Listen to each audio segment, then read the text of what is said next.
Tanggal 28 November hari ke-333.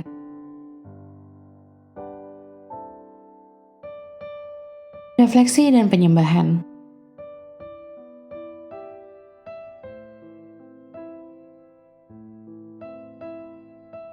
Kekayaan abadi. Seorang Kristen adalah orang yang tidak harus mempertanyakan rekening banknya untuk melihat bagaimana sebenarnya dia kaya. Refleksi. Semua yang Anda baca dalam seminggu terakhir ini berasal dari hasil tulisan Rasul Paulus yang kuat.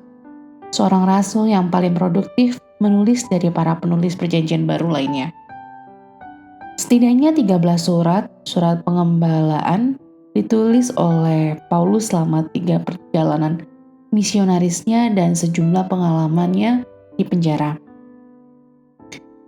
Dalam 1 Korintus, Paulus sedang menghadapi orang-orang kudus di Korintus tentang gaya hidup ketidaktaatan mereka, perpecahan, gangguan, dan kesulitan berlimpah di gereja Korintus. Mengetahui reaksi jemaat di Korintus terhadap suratnya yang pertama, mendorong Paulus untuk menulis surat yang lain, 2 Korintus, di mana ia menetapkan anatomi seorang rasul, membela dan menjelaskan otoritas yang dengannya ia menulis surat kepada jemaat di Korintus sebelumnya. Galatia telah disebut sebagai proklamasi emansipasi Kristen, di mana Paulus menjelaskan tentang kebebasan yang datang melalui penebusan yang ada di dalam Kristus Yesus. Kita tidak diselamatkan atau disucikan dengan percaya kepada pekerjaan Injil palsu, sebuah pesan yang ditujukan kepada siapapun yang bersedia menyerahkan kebebasannya di dalam Kristus untuk perbudakan hukum. Di dalam Kristus Yesus kita tidak terbelenggu dari hukum dalam Galatia dan sangat kaya dalam keluarga Allah dalam Efesus. Warisan surgawi kita termasuk adopsi dan penebusan kekuasaan dan posisi, keluarga negaraan di surga, dan sumber daya rohani di bumi untuk menghidupi kasih Kristus dalam kehidupan kita sehari-hari. Adorasi. Seberapa kaya Anda jika dihitung dalam bentuk uang rupiah? Itulah yang sering disebut kekayaan bersih Anda. Seberapa banyak uang yang Anda miliki dikurangi dengan jumlah utang Anda. Seberapa kaya Anda jika dibandingkan keluarga dan teman? Itu adalah lingkaran kehidupan yang telah menyentuh hidup Anda sedemikian rupa, sehingga Anda tidak akan miskin karena tidak mengenal mereka. Seberapa kaya Anda di dalam Kristus? Hal ini merupakan warisan spiritual Anda sebagai bagian dari keluarga iman Allah.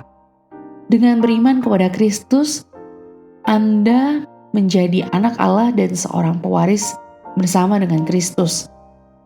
Pikirkanlah itu, semua kepenuhan Kristus adalah milik Anda karena Anda ada di dalam Dia.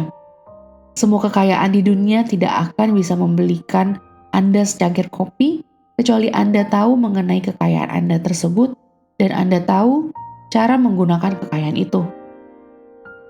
Belajarlah dari kisah seorang pria di Texas Timur yang meninggal karena kemiskinan dan hidup sampai hari kematiannya di sebuah rumah yang terletak hanya beberapa meter di atas cadangan minyak terbesar yang belum ditemukan di dunia.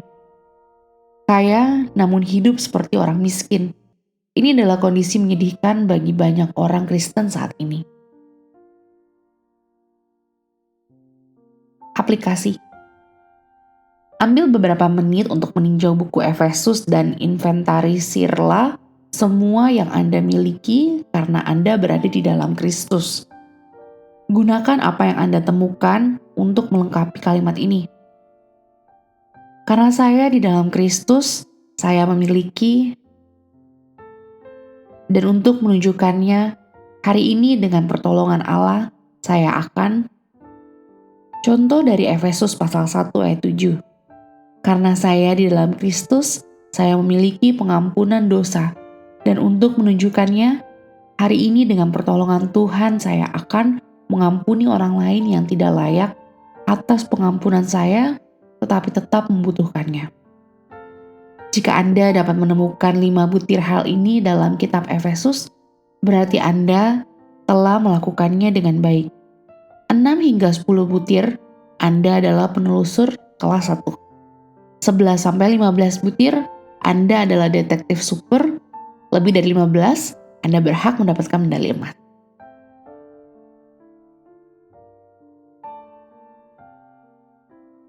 Amin, Tuhan Yesus memberkati.